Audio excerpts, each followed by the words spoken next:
ಸರ್ಕಾರದ ವೈಫಲ್ಯಗಳನ್ನು ಮುಚ್ಚಿಕೊಳ್ಳಲು ಜಾತಿಗಣತಿ ಸೂಕ್ತವಲ್ಲ. ನಗರದಲ್ಲಿ ನಿಖಿಲ್ ಕುಮಾರಸ್ವಾಮಿ. ರಾಜ್ಯ ಸರ್ಕಾರ ಲೋಪದೋಷಗಳು, ವೈಫಲ್ಯಗಳನ್ನು ಮುಚ್ಚಿಕೊಳ್ಳಲು ಜಾತಿಗಣತಿ ಪದಬಳಕೆ ಸೂಕ್ತವಲ್ಲ ಎಂದು ಜೆಡಿಎಸ್ ಯುವ ಮುಖಂಡ ನಿಖಿಲ್ ಕುಮಾರಸ್ವಾಮಿ ಹೇಳಿದರು. ನಗರದಲ್ಲಿ ಸುದ್ದಿಗಾರರೊಂದಿಗೆ ಮಾತನಾಡಿದ ಅವರು, ಸಂವಿಧಾನದಡಿಯಲ್ಲಿ ಜಾತಿಗಣತಿ ಮಾಡುವುದು ಕೇಂದ್ರ ಸರ್ಕಾರ. ಇಲ್ಲಿ ಆರ್ಥಿಕ, ಸಾಮಾಜಿಕ ಸಮೀಕ್ಷೆ ಮಾಡಲು ಮಾತ್ರ ಅವಕಾಶವಿದೆ ಎಂದು ರಾಜ್ಯ ಕಾಂಗ್ರೆಸ್ ಸರ್ಕಾರದ ವಿರುದ್ಧ ಆಕ್ರೋಶ ವ್ಯಕ್ತಪಡಿಸಿದರು. ಈಗ ಜಾತಿ ಗಣತಿ ವಿಚಾರಕ್ಕೆ ಸಂಬಂಧಪಟ್ಟಂತೆ ನಿನ್ನೆಯ ದಿನ ನಮ್ಮ ಪಕ್ಷದ ಕಚೇರಿಯಲ್ಲಿ ಜೆಪಿ ಭವನದಲ್ಲಿ ಸುದೀರ್ಘವಾಗಿ ಪತ್ರಿಕಾಗೋಷ್ಠಿ ನಡೆಸಿ ಯಾವ್ಯಾವ ಲೋಪದೋಷಗಳು, ಸರ್ಕಾರದ ವೈಫಲ್ಯತೆಗಳನ್ನ ಮುಚ್ಚಿಟ್ಕೊಳ್ಳೋದಕ್ಕೋಸ್ಕರ ಇದು ಜಾತಿ ಗಣತಿ ಅಂತ ಕರೀತಕ್ಕಂಥ ಪದ ಸೂಕ್ತ ಅಲ್ಲ. ಜಾತಿ ಗಣತಿ ಮಾಡ್ತಕ್ಕಂಥ ಅಧಿಕಾರ ಇರತಕ್ಕಂಥದ್ದು ಕಾನ್ಸ್ಟಿಟ್ಯೂಷನ್ ಅಡಿ ಕೇಂದ್ರ ಸರ್ಕಾರಕ್ಕೆ ಮಾತ್ರ. ಇಲ್ಲಿ ಸೋಷಿಯೋ ಎಕನಾಮಿಕ್ ಸರ್ವೆ ಅಂತ ಮಾಡಲಿಕ್ಕಂದ್ರೆ ಆರ್ಥಿಕ, ಸಾಮಾಜಿಕ ಸಮೀಕ್ಷೆಯನ್ನು ಮಾಡ್ತಕ್ಕಂಥದ್ದಕ್ಕೆ ಮಾತ್ರ ಅವಕಾಶ ಇರತಕ್ಕಂಥದ್ದು. ಆದರೆ ಕಳೆದ 10 ವರ್ಷದಿಂದ ನಿರಂತರವಾಗಿ 2015ನೇ ಇಸ್ವಿನಲ್ಲಿ ಇಂದಿನ ರಾಜ್ಯದ ಮುಖ್ಯಮಂತ್ರಿಗಳ ಮೊದಲನೇ ಅವಧಿ ಸಂದರ್ಭದಲ್ಲಿ ಏನವರು ಇದು ಸಮೀಕ್ಷೆಯನ್ನು ಮಾಡಬೇಕು ಅಂತಕ್ಕಂಥ ವಿಚಾರವಾಗಿ ಒಂದು ಆಯೋಗವನ್ನು ರಚನೆ ಮಾಡಿದರು. ಆ ಆಯೋಗದ ಅಧ್ಯಕ್ಷರಾಗಿರ್ತಕ್ಕಂಥ ಕಾಂತರಾಜು ಅವರು 5 ವರ್ಷದಲ್ಲಿ ವರದಿ ತಯಾರು ಮಾಡಿ ಕೊಡಬೇಕು ಅಂತಕ್ಕಂಥ ಚರ್ಚೆ ಬಂದಿತ್ತು. ಆದರೆ ಅವರು ವರದಿ ತಯಾರು ಮಾಡಿದ್ರು, ಯಾವ ಒಂದು ಮೆಂಬರ್ ಸೆಕ್ರೆಟರಿ ಸೈನ್ ಹಾಕಬೇಕಾಗಿತ್ತು, ಸೈನ್ ಹಾಕಲಿಲ್ಲ. ಅದಕ್ಕೆ ಕಾರಣ ಬಹುಶಃ ಆ ಒಂದು ವರದಿ ಯಾವ ರೀತಿ ತಯಾರಾಗಿತ್ತು ಅದರಲ್ಲಿ ಅವೈಜ್ಞಾನಿಕ ಅಂತಕ್ಕಂಥದ್ದು ಬಹುಶಃ ಕಾಂತರಾಜುರವ್ರಿಗೆ ಅನಿಸಿರ್ತಕ್ಕಂಥ ಹಿನ್ನೆಲೆಯಲ್ಲಿ ಜೊತೆಯಲ್ಲಿ ಆ ಮೆಂಬರ್ ಸೆಕ್ರೆಟರಿನೂ ಕೂಡ ಸೈನ್ ಆಗ್ತಾ ಇರ್ತಕ್ಕಂಥದ್ದು. ಇವೆಲ್ಲವನ್ನ ನೋಡಿದಾಗ ಸನ್ಮಾನ್ಯ ಕುಮಾರಣ್ಣ ಅವರು ಈ ರಾಜ್ಯದಲ್ಲಿ 2ನೇ ಬಾರಿ ಮುಖ್ಯಮಂತ್ರಿ ಆದರು.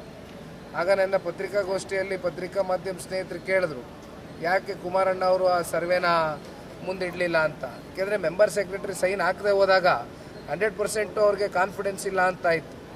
ಹಾಗಾಗಿ ಇಷ್ಟೇ ಅಲ್ಲ, ಅದಾದಮೇಲೆ ಹೆಗಡೆ ಅವರು ಬಂದರು. ಹೆಗಡೆ ಅವ್ರದ್ದು 5 ವರ್ಷ ಕಾಲ ಅವರೇನು ಅಧ್ಯಕ್ಷರಾಗಿದ್ದರು.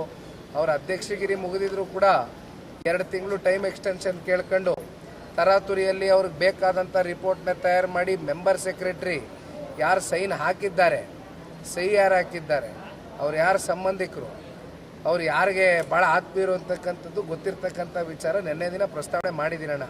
ಇದು ಮಾತಾಡ್ತಾ ಹೋದರೆ ದಿನಗಟ್ಟಲೆ ಮಾತಾಡ್ಬೋದು, ಪುಟಗಟ್ಟಲೆ ಇದೆ, 200 ವಾಲ್ಯೂಮ್ಸ್ ಇದೆ ಇದು ಮಾಡಿರೋದು. ಹಾಗಾಗಿ ಇದು ಹೆಚ್ಚಿಗೆ ಮಾತಾಡೋದು ಬೇಡ. ನಾವು ಸ್ವಾಗತಿಸ್ತೀವಿ, ಈ ಸರ್ವೇನ ಸ್ವಾಗತಿಸ್ತೀವಿ.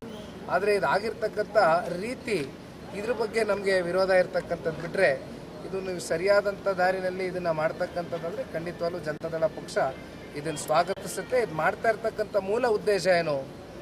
ಕಟ್ಟಕಡೆಯ ವ್ಯಕ್ತಿ, ಕಟ್ಟಕಡೆಯ ಒಂದು ಗ್ರಾಮದಲ್ಲಿ ಇವತ್ತು ಏನು ಅವನಿಗೆ ಸಿಕ್ಕಬೇಕಾಗಿರ್ತಕ್ಕಂಥ ಸೌಲಭ್ಯಗಳಿಂದ ವಂಚಿತನಾಗಿರ್ತಾನೆ. ಹಲವಾರು ಕಾರ್ಯಕ್ರಮಗಳು, ಸರ್ಕಾರದ ಅಡಿಯಲ್ಲಿ ಇರ್ತಕ್ಕಂಥ ಕಾರ್ಯಕ್ರಮಗಳು ರೂಪಿಸಬೇಕಾಗಿರ್ತಕ್ಕಂಥ ಹಿನ್ನೆಲೆಯಲ್ಲಿ ಬಹುತೇಕರು ಎಲ್ರಿಗೂ ಕೂಡ ಯಾರ್ಯಾರು ಸಮಾಜದಲ್ಲಿ ಹಿಂದುಳಿದಿರ್ತಕ್ಕಂಥ ಸಮುದಾಯಗಳಿರ್ತವೆ ಅವ್ರನ್ನ ಗುರುತಿಸಿ ಮೇಲೆ ಎತ್ಕೊಂಡು ಬರ್ತಕ್ಕಂಥದ್ದಕ್ಕೆ ಈ ಸರ್ವೆ ಆಗಬೇಕು. ಈ ಸರ್ವೆ ಉದ್ದೇಶವೇ ಅದು. ಇಲ್ಲ ಅಂತ ಹೇಳಿದ್ರೆ ಮತ್ತೆ ಪ್ರಯೋಜನ ಏನಿದೆ? ನಮ್ಮ ರಾಜಕೀಯದ ಈ ಕುರ್ಚಿ ಭದ್ರಪಡಿಸ್ಕೊಳ್ಳೋದಕ್ಕೆ, ನಮ್ಮ ರಕ್ಷಣೆಗೆ, ನಮ್ಮ ಸುಭದ್ರತೆಗೆ ಮಾಡ್ತಕ್ಕಂಥದ್ದಲ್ಲ ಇದು ಸರ್ವರಿಗೂ ಒಳ್ಳೆಯದಾಗಬೇಕು, ಕಟ್ಟ ಕಡೆಯ ವ್ಯಕ್ತಿಗೆ ಒಳ್ಳೆಯದಾಗಬೇಕು ಅಂತಕ್ಕಂಥ ನಿಟ್ಟಿನಲ್ಲಿ ತಗೊಳ್ತಕ್ಕಂಥ ತೀರ್ಮಾನ. ಅದಕ್ಕೆ ನಾವು ಬದ್ಧರಾಗಿದ್ದೇವೆ. ಆದರೆ ಈ ಮಾಡಿರ್ತಕ್ಕಂಥ ಯಾವ ಒಂದು ವರದಿ ಇದೆಯಲ್ಲ ಅದರಲ್ಲಿ ಎಲ್ಲೋ ಒಂದು ಕಡೆ ಲೋಪದೋಷಗಳಿರ್ತಕ್ಕಂಥದ್ದು ಬಹುತೇಕ ಇವತ್ತು ನಾವು ಚರ್ಚೆ ಮಾಡ್ತಾ ಇದ್ದೇವೆ. ಮುಂದಿನ ದಿನಗಳಲ್ಲಿ ಒಂದು ಸರ್ವಪಕ್ಷದ ಸಭೆಯನ್ನು ಕರಿತಕ್ಕಂಥದ್ದು ಇರ್ಬೋದು, ಅಥವಾ ಸಾಕಷ್ಟು ಧಾರ್ಮಿಕ ಗುರುಗಳಿರ್ತಾರೆ, ಸಂಘಗಳಿರ್ತವೆ, ಎಲ್ಲರನ್ನು ಕರೆದು ಇದನ್ನು ಓಪನ್ ಆಗಿ, ಯಾಕೆ 120 ಕೋಟಿ ಖರ್ಚಾಗಿದೆ, ಟ್ಯಾಕ್ಸ್ ಪೇಯರ್ಸ್ ಮನಿ, ಕನ್ನಡಿಗರ ದುಡ್ಡು, 10 ವರ್ಷದಿಂದ 120 ಕೋಟಿ ಯಾತಕ್ಕೋಸ್ಕರ ಖರ್ಚು ಮಾಡಿದ್ದೀರಿ, ಎಲ್ಲೋಗಿದೆ ದುಡ್ಡು, ಇವೆಲ್ಲವೂ ಕೂಡ ಚರ್ಚೆ ಆಗಬೇಕಾಗ್ತದೆ. ಯಾವ ರೀತಿ ನೀವು ಸರ್ವೆ ಮಾಡಿದ್ದೀರಿ, ಏನಿವತ್ತು ಇಲ್ಲೇ ತಗೊಳ್ಳಿ, ನೀವು ಯಾರು ಬೇಡ, ಕೃಷ್ಣ ಬೈರೇಗೌಡರು ವೃತ್ತ ಕೊಡಬೇಕು, ಮರ್ಸೋಕ್ಲಿಗರು 3,500 4,000 ಎಷ್ಟೋ ಕೊಟ್ಕೊಂಡಿದ್ದಾರೆ. ಇದು ಒಂದು ಪಂಚಾಯತಿಗ, ಒಂದು ಹೋಬಳಿಗ, ಒಂದು ರಾಜ್ಯಕ್ಕೆ ನೆನ್ನೆ ನಾನೇ ಪ್ರಶ್ನೆ ಮಾಡಿದ್ದೀನಿ. ಎಕ್ಸಾಂಪಲ್, ಈಗ ನಮ್ಮ ಸಮಾಜ ಇಡೀ ರಾಜ್ಯದಲ್ಲಿ 25 ಲಕ್ಷಕ್ಕಿಂತ ಹೆಚ್ಚಿದೆ. ಆದರೆ ಇವಾಗ ವನ್ಯಕುಲ, ಅಗ್ನಿಕುಲ, ಶಂಭುಕುಲ 3 ಪಂಗಡ ನಮ್ದು. ಆದರೆ ನಮ್ಮ ಪಂಗಡಗಳನ್ನ ಒಂದು 40 ಪಂಗಡಗಳು ಇಂಗಿಸಿ ಟೋಟಲ್ ಸುಮಾರು